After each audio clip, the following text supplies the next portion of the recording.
Buenas noches, mis hermanos, paz del Señor Jesucristo a todos ustedes. Con mucho gusto, mucho cariño, estamos aquí para transmitirles la palabra del Señor. Y en esta ocasión gustaría meditar con ustedes Éxodo, la salida del pueblo de Israel de Egipto después de 430 años de esclavitud. Vamos a leer el texto en Éxodo capítulo 3 en este momento, verso 7.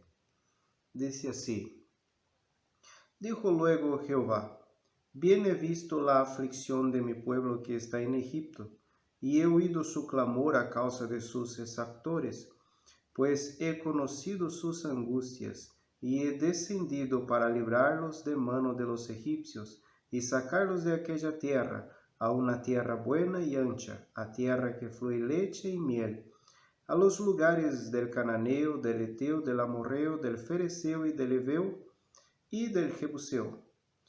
El clamor pues de los hijos de Israel ha venido delante de mí, y también he visto la opresión con que los egipcios los oprimen. Ven por tanto ahora, y te enviaré a Faraón, para que saques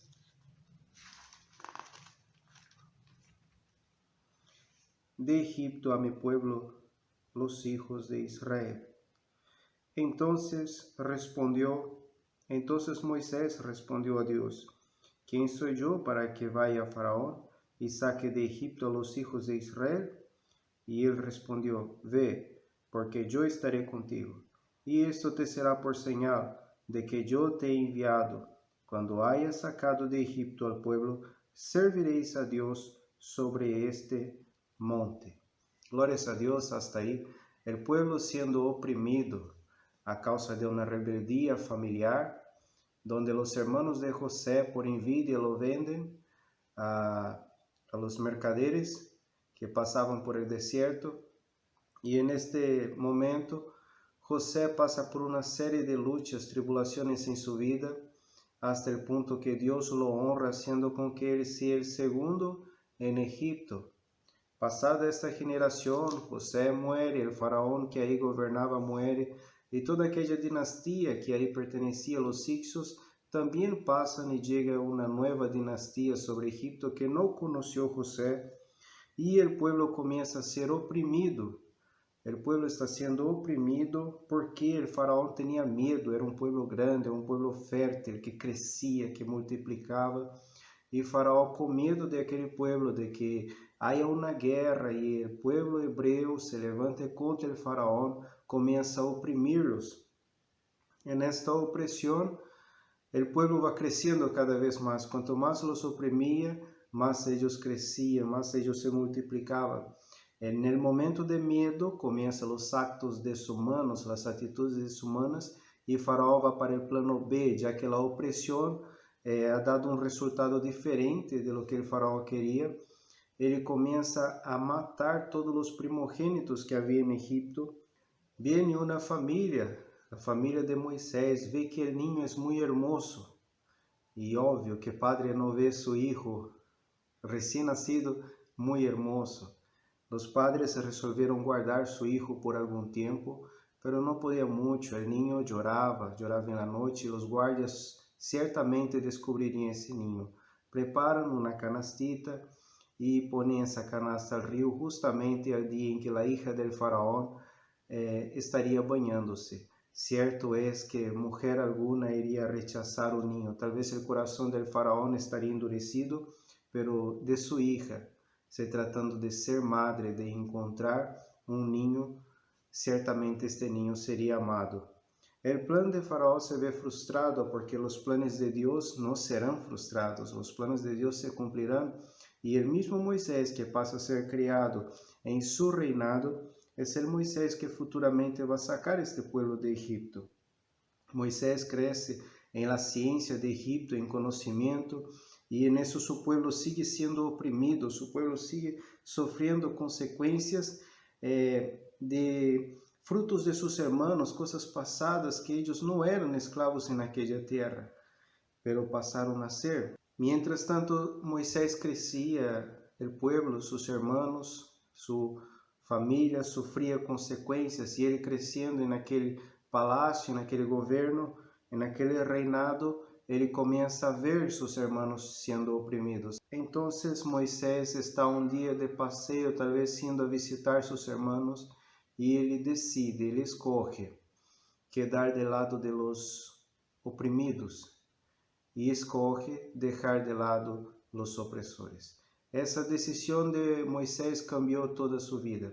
Después de 40 años viviendo en Egipto, teniendo de lo bueno y de lo mejor, siendo parte de los grandes, del rey, de la familia del faraón, Moisés escoge estar al lado de los oprimidos y rechaza al lado opresor.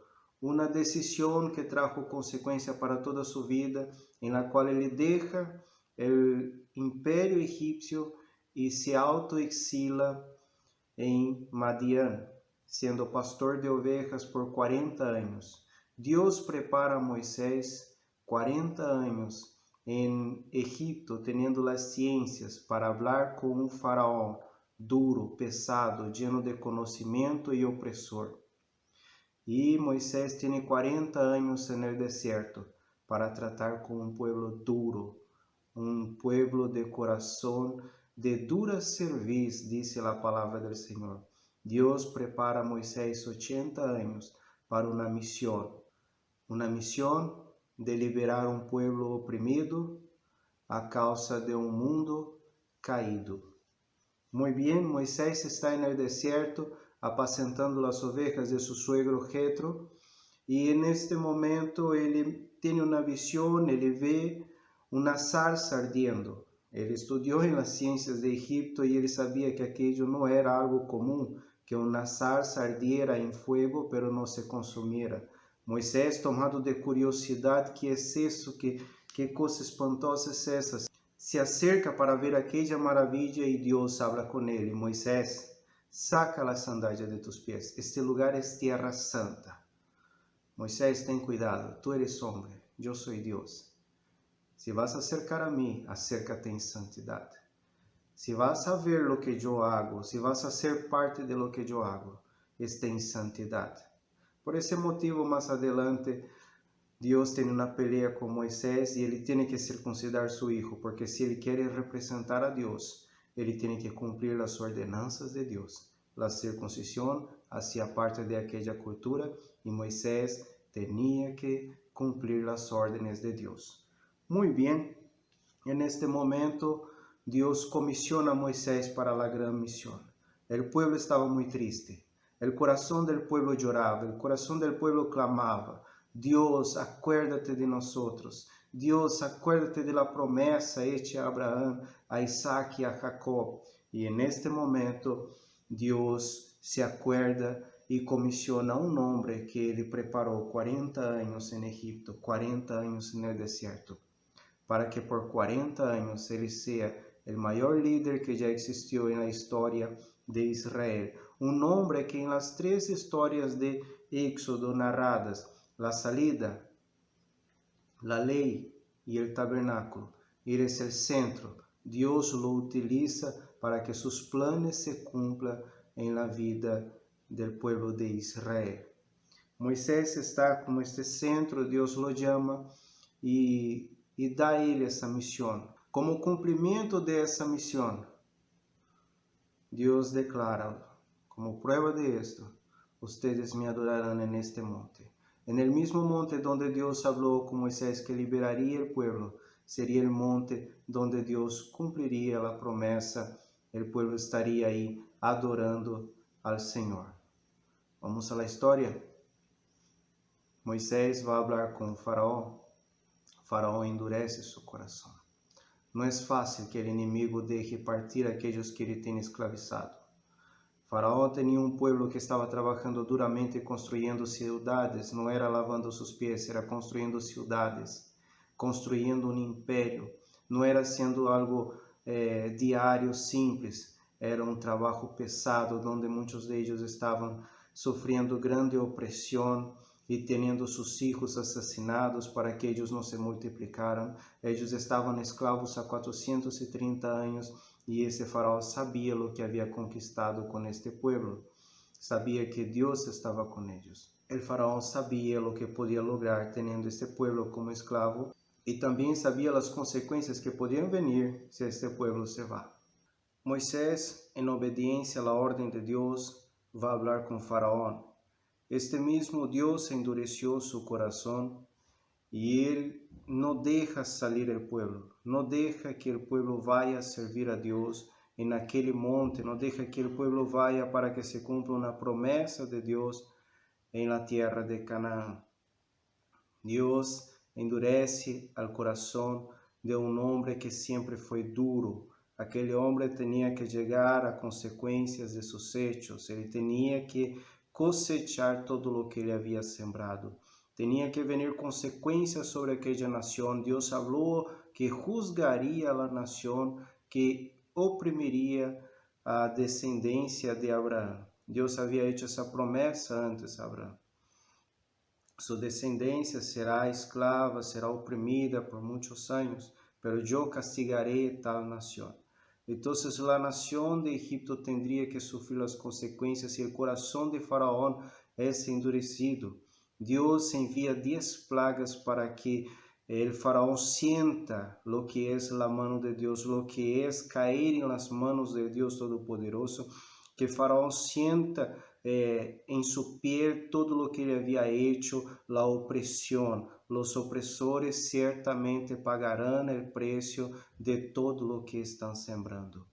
No hay injusticia que no reciba punidad de parte de Dios. Dios juzgará las actitudes de los hombres y Faraón es el ejemplo en la Biblia de que Dios punirá a las naciones que oprimen a los justos. Dios envía 10 plagas y esas 10 plagas no fueron solamente la mano de Dios sobre Egipto, también los hebreos despojaron a aquel pueblo.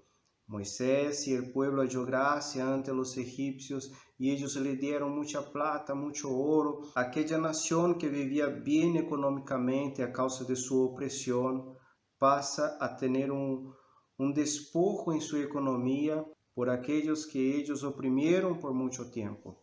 También no para ahí. Ese ejército poderoso que durante mucho tiempo no ha tenido que trabajar porque tenían esclavos, se va a perder en el Mar Rojo. Dios cumplirá sus promesas.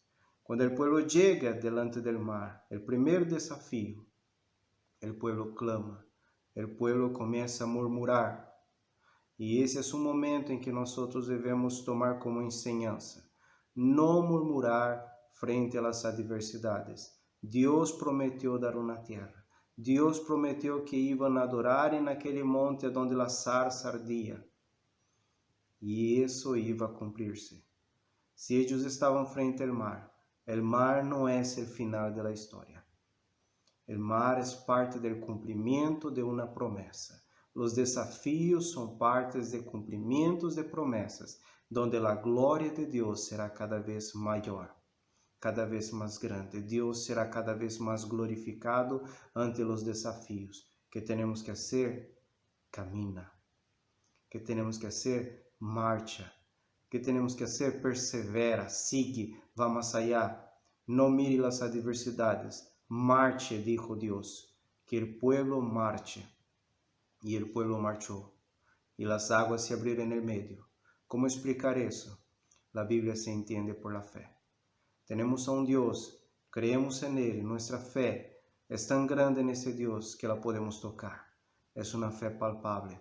Sabemos que ese Dios está con nosotros, que Él abre camino donde no hay camino, que Él camina con nosotros donde es imposible de caminar, sobre el fuego, sobre las muchas aguas.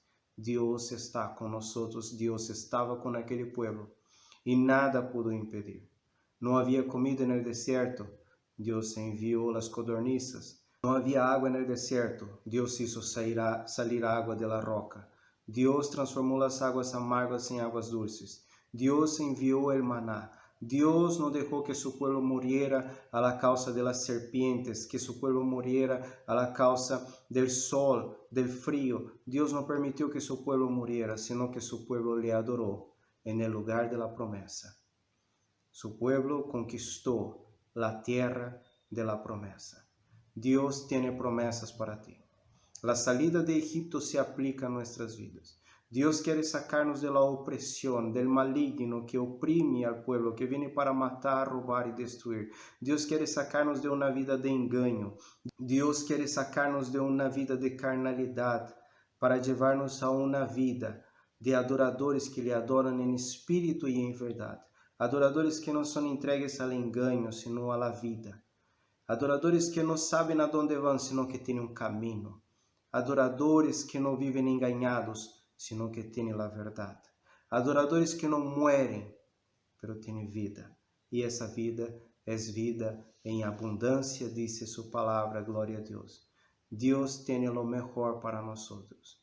Dios quiere hacernos pasar por las aguas. Dios quiere desafiar nuestra fe a vivir lo imposible bajo su poderío, bajo su soberanía. Más vale adorar a este Dios, servirle a Él y sentirse libres que servir al enemigo y vivir oprimido, vivir angustiado, vivir con el corazón llorando. Pare, reacciona, vuelva en sí. Esta vida de esclavitud ante el gobierno del maligno te está oprimiendo, te está destruyendo. Dios quiere ver una sonrisa en tu rostro. Dios quiere que le adore. Dios quiere cumplir en su vida las promesas que Él te ha hecho. Y los planes de Dios no pueden ser frustrados. Estas promesas se cumplirán. Pero hay una escoja, la suya. Decidir si Dios va a cumplir las promesas ahora o si la promesa se tardará a causa de sus decisiones. En el nombre del Señor Jesucristo, recibe esa palabra en amor. De la misma manera que Dios sacó a aquel pueblo con manos fuertes de la esclavitud 430 años, Dios quiere sacar su vida de la esclavitud, de un mundo caído, un mundo opresor, un mundo destruido, para traerlo a sus brazos de amor. Que usted venga a habitar bajo la sombra del Onipotente. En el nombre del Señor Jesucristo. Bendiciones a todos ustedes y espero pronto poder reunirnos. Que esto termine. Que Dios sea glorificado. Que los cientistas encuentren la cura. Que la medicina sepa lo que hacer.